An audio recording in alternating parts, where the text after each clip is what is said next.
Magandang araw mga kakutsero. Ito na naman po ang inyong lingkod na si Jigs na magbibigay sa inyo ng giya ngayong araw ng Biyernes. Ngayon po ay August 16 at meron po tayong 7 magagandang karera. Ang start time po natin ay alas 5 ng hapon. Uulitin ko po na itong aking giya ay purely review and analysis ko lamang at walang halong information. Simulan na po natin. Race number 1. Dito po magsisimula ang winner take all. Pilracom rating based handicap system race. Class 5 split placer. Distance is 1200 meters. Dito may 7 kalahok, no, but 6 in numbers dahil may couple entry po tayo. Yung numero 2 na si Ino Teresa Chair coupled with Pull Up Alibay. Ang possible scenario po dito, no, pwedeng ang mga panalo po nito kasi puro mauna yung Ino Teresa Chair, Auspicious at si Tokyo Rumba. Si Auspicious binigyan na kay JC De La Cruz, no? Ito baka wala nang papormahin ngayon dito. Sa tingin ko itong horse to beat dito si Auspicious. Although si Tokyo Rumba nakaraan galing sa segundo pero pass muna ako sa kanya. Ang gusto kong protection dito yung bumaba ng laban ng numero 6 na si Olympic Lady na papatnubayan ni JD Calagos. Lately nagpapanalo si JD Calagos, no? Medyo binubuenas yung hinete na yan. At yung numero 1 Go Uste, bumaba rin ng laban, nasa kay ni Conrad Henson. Kaya dito sa race number 1, ang pili ko po, doon ako sa numero 3 na Auspicious. Panigundo ko, numero 6, Olympic Lady. At isasama ko, pandiado, numero 1 Go Uste.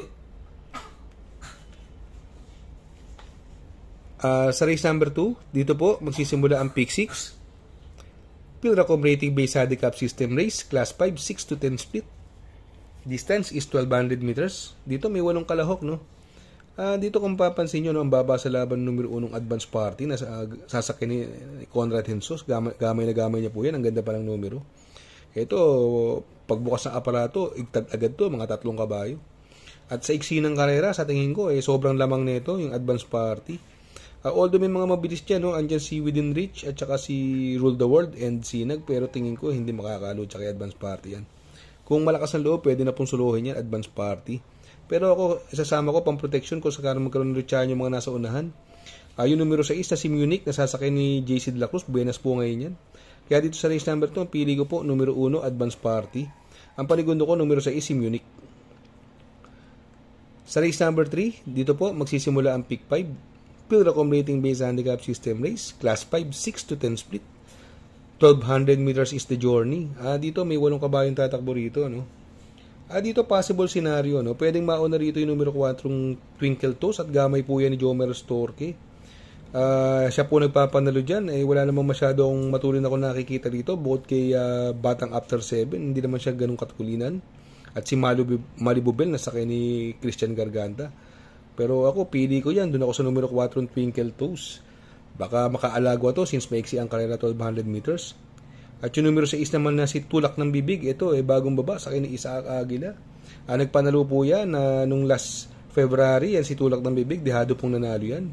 At sasama ko po yung pandihado yung numero 1 Batang After 7, nasasakyan naman ni Apoy Asuncion. Kaya dito sa race number 3, ang pili ko po. Doon ako sa numero 4 Twinkle Toes. Panigundo, numero 6, Tulak ng Bibig. At sasama kong pandihado, numero 1, Batang After 7. Sa race number 4, dito po, magsisimula ang pick 4. Pilracom rating based handicap system race, class 5, 6 to 10 split. Distance is 1200 meters, may 8 kabayong tatakbo. Dito, no, itong karera to, may mga panalo po rito, yung Taipan 1, Bali Bell, Modern Stroke, at si Laughing Inside. Itong si Taipan 1, binigyan na kay JC De La Cruz, no? Sa tingin ko, magandang dihado yan, si Taipan 1. Pwedeng mauna yan dyan, although kakampirin niya si Sky Plus. Kakampi niya yan, halos isang kwadra yan, si Taipan 1 at si Sky Plus. Ito naman si Bali Bell, sakay na ni Jeffrey Sarate. Alam naman natin magaling na hinete yan at mababa sa laban si Bali Bell. Yung numero 6 naman, alam kayo ng balita, no? Sa connection yan, sakay ni Michael Desos, may panalo din po yan. At yung numero 8 naman, Lapping Inside, gamay po ni JB Guerra yan. Kung sakaling magkaroon ng pressure yung mga llamado sa unahan, yan po ang pwede rumimate. Kaya dito sa race number 4, ang pili ko po, doon ako sa numero 4 Bali Bell. Ang panigundo ko, numero 8, Laughing Inside. At isasama kong pandiyado, numero 3, Taipan 1. Sa race number 5, Pilracom rating based handicap system race, Class 4, 16 to 21 split. Distance is 1200 meters. Dito may 8 kalahok, no? Dito may mga panalo po dito, no? Yung Baba Boom, Autumn Shower, Stripe of Pink, Maaasahan, Papa o Mamaw, Polite Bell. Yan, halos anybody's race po to, no? Pero ako, doon ako sa numero 2 na Autumn Shower, nasasakyan ni Rico Suson, no? Basta alam lang po tayo ng balita sa koneksyon, sa tingin ko, yan ang horse to beat yan, si Autumn Shower. Nagpo-prueba po yan ng 1.26. Siya po ang may best time dyan, si Autumn Shower. Yung numero 3, Stripe of Pink, binigay kay Charles Reyes. Yan po ang pwedeng rumimati dyan kung sakaling magkaroon ng hagaran sa unahan. Bagamat sa tingin ko, pwedeng makasolo area yung numero 5, Papa o Mamaw, nasakay ni Jeffrey Zarate at 1200 meters ang karera. Yan po, malaki panalo po niyan. Kaya dito sa race number 5, ang pili ko po, numero 2, Autumn Shower. Panigundo ko, numero 3, Stripe of Pink. At sasama ko, Pandiado, yung solo area, numero 5, Papa o Mamaw. Sa race number 6, Penultimate Race, Pilracom rating based handicap system race, Class 5, 11 to 15 split. Distance is 1400 meters. Dito may 10 kalahok, no? Another anybody's race, no? Lahat may panalo to.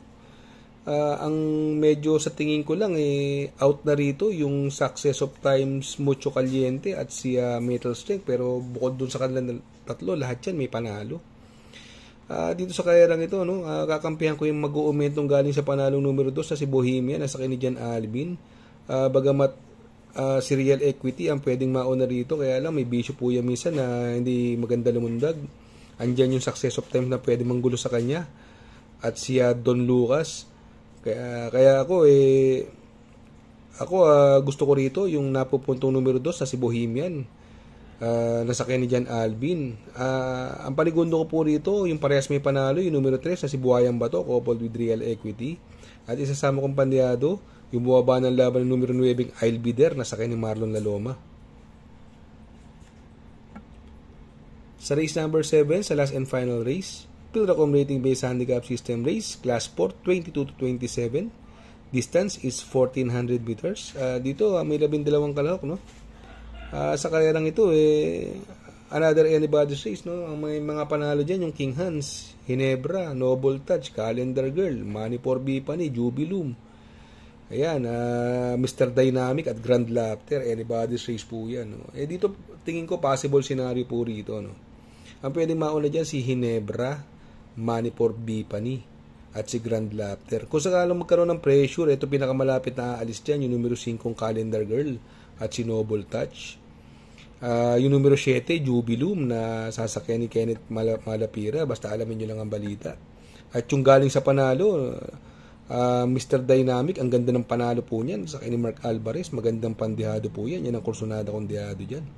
Kaya dito sa last and final race, sa race number 7, ang pili ko po rito, numero 5, Calendar Girl. Panigundo ko yung numero 7, Jubilum. At sasama kong pandihado yung numero 11, Mr. Dynamic. Good luck mga kakutsero. Sana po ay matapat ang ating giya, at yung mga nakasunod, sana po ay magsitama po kayo. Ako'y makikisuyo lamang na please like, share, subscribe, and hit the notification bell para updated kayo sa aking mga giya. Good luck po and happy racing.